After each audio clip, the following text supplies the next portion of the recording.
So you can imagine this one's fairly controversial, although I don't really see what the problem is from the position of his atheist activism, which seems to be the contentious thing that people are talking about. Atheist activist kills wife and himself in suspected murder-suicide. Scott Smith, a military veteran and atheist activist, has reportedly killed himself and his wife, who is planning to file for divorce. Doesn't really seem to have much to do with his atheism, does it? So according to police, the couple were found dead in the upstairs portion of their home. Police heard 2 gunshots prior to the discovery. A handgun was used in the shootings. The man called 911 around 10:41 a.m. and threatened to hurt himself and his wife. A SWAT team was called out to the home, but they never made contact. And prior to committing the act, Smith posted on Facebook a cryptic message that said only "goodbye." And for some reason, 190 odd people liked this. But yeah, I don't see this as having anything to do with his atheist activism.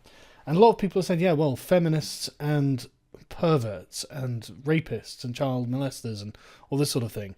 I don't think feminism is something that encourages that. Just to be clear, I don't think feminism actually wants people to molest other people. In fact, I think feminism goes to quite extreme lengths to try and prevent that, to the point where it's definitely a case of overcompensating for those male feminist activists who embrace it as they do, but feminism itself isn't responsible for it. In the same way that I don't think Catholicism is actually responsible for the rape of young boys. I just think that people who are likely and prone to doing that sort of thing will find themselves attracted to Catholicism to cover up their urges. And it's the same with male feminists. They are attracted to feminism to cover up the fact that they have these urges and they have no respect for women. But feminism itself isn't encouraging them to do it. It's just acting as a cover.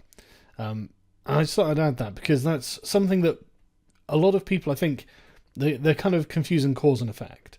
But yeah, so I don't see that this has anything to do with atheism. It just seems to be a military veteran whose wife was on the verge of divorcing him doing something crazy. So I don't see this as being anything of particular interest, to be honest.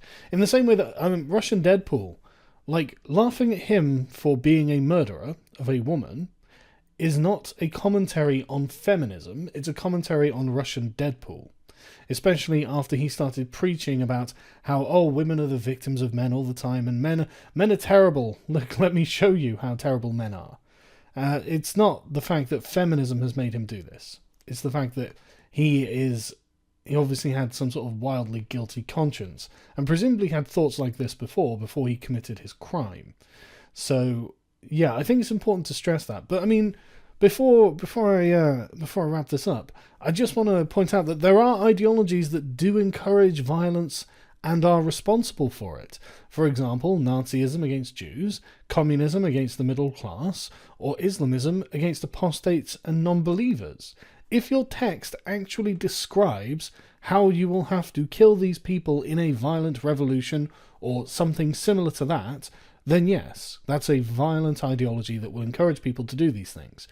Feminism and other ideologies like it are not necessarily violent, but anything that is heavily prescriptive when it comes to day-to-day morality will absolutely encourage a kind of oppressive social atmosphere, which is my problem with feminism. I don't think there are going to be feminist suicide bombers anytime soon, but I do think that there will be feminist authoritarians who will do to other people like what happened to Lindsay Shepherd.